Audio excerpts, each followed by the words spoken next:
Au pied des Pyrénées, il n'y a plus que le vent pour faire tourner les réacteurs. Bienvenue sur le plus grand site français de démantèlement d'avions de ligne. Un cimetière à ciel ouvert pour les appareils en fin de vie.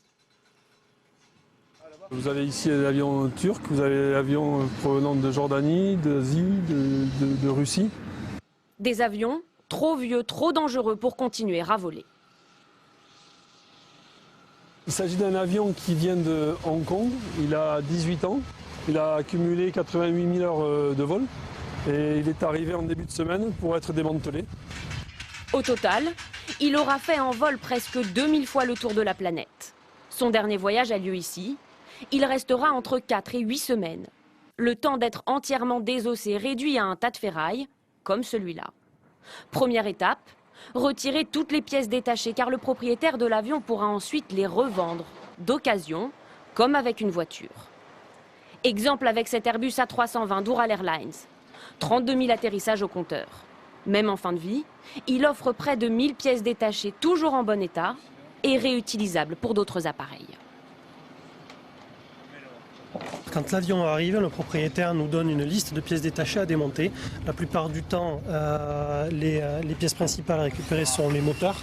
Comme ici, il ne reste plus que le carénage, le moteur a déjà été démonté, les trains d'atterrissage, le cœur électrique de l'avion avec tous les instruments de bord. Ce moteur ne volera plus jamais en l'état.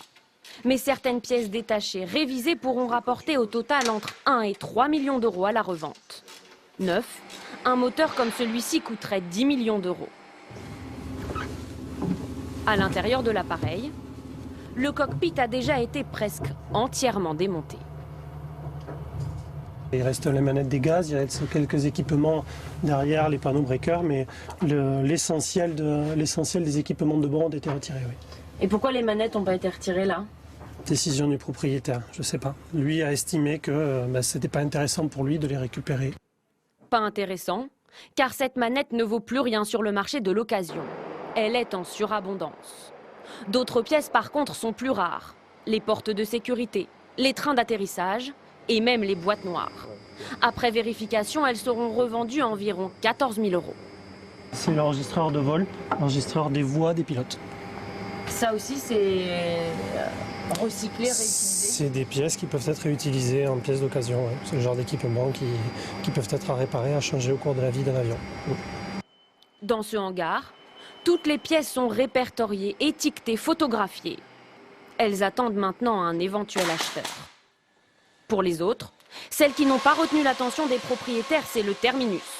Les ailes, par exemple, sont découpées, impossible de les réutiliser. Ce câble qui fait office de scie va mettre 6 heures pour venir à bout de cette aile en aluminium. Leur prochaine destination, c'est ici. Ici, c'est l'aire de stockage des matériaux. Donc ici, on est devant le stock d'aluminium. C'est ici qu'on voit donc des carcasses de fauteuils, des caissons d'ailes, des panneaux de fuselage qui attendent d'être envoyés vers les filières de recyclage. De l'aluminium qui sera fondu et réutilisé pour fabriquer des avions flambant neufs. D'autres pièces auront une seconde vie beaucoup plus étonnante, comme ces hublots. Ils serviront à fabriquer des vêtements très résistants au froid, comme des polaires. Un démantèlement très long. L'année dernière, ce site n'a traité que 12 avions de ligne, mais son carnet de commandes est plein pour plusieurs décennies. 12 à 15 000 appareils devraient partir à la casse dans les 20 prochaines années.